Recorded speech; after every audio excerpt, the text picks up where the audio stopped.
ما اصاب من مصیبہ،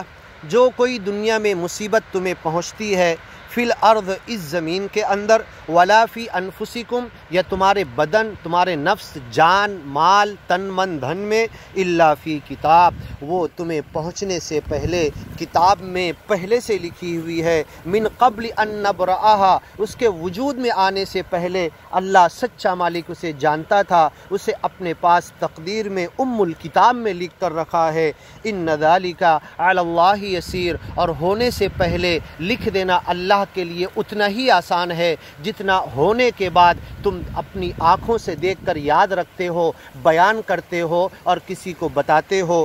اتنا ہی آسان اللہ کے لیے پہلے سے کہہ دینا، پہلے سے بتا دینا، پہلے سے لکھ دینا ہے۔ یہی تو شکتی شالی اللہ ہونے کے لائق ہے۔ ان ذالک علی اللہ یسیر، اور تقدیر میں دنیا کی ہر مصیبت، ہر اچھائی اور برائی، ہر ہونے والا کام پہلے سے لکھ دینا، یہ اللہ کے لیے کوئی مشکل نہیں ہے۔ ان ذالک علی اللہ یسیر، یہ اللہ کے لیے بہت آسان ہے۔ لکی لا تأسوا علی ما فاتکم، یہ ہم آپ کو اس لیے کہہ رہے ہیں اے انسانوں، اس لیے ہم تمہیں سمجھا رہے ہیں کہ تم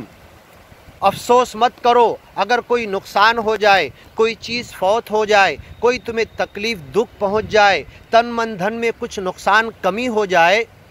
تو تم اس پر افسوس مت کرو، یہ تو سچے مالک کی مرضی، اس کا دیا ہوا تھا، اس کا دیا ہوا اس نے لے لیا، یہ اس کی مرضی، اس پر افسوس مت کرو۔ ولا تفرحوا بما آتاکم، اور جو کچھ تمہیں دیا اس پر اکڑ بازی مت کرو، غرور، گھمنڈ، تکبر مت کرو، اتراؤ مت، بما آتاکم ولا تفرحوا، اتراؤ مت، ان اللہ لا يحب الفرحین، اللہ اکڑ بازی کرنے والوں کو، اترانے والوں کو کبھی پسند نہیں کرتا۔ واللہ لا يحب كل مختال فخور۔ آگے کی ویڈیو میں سنیے۔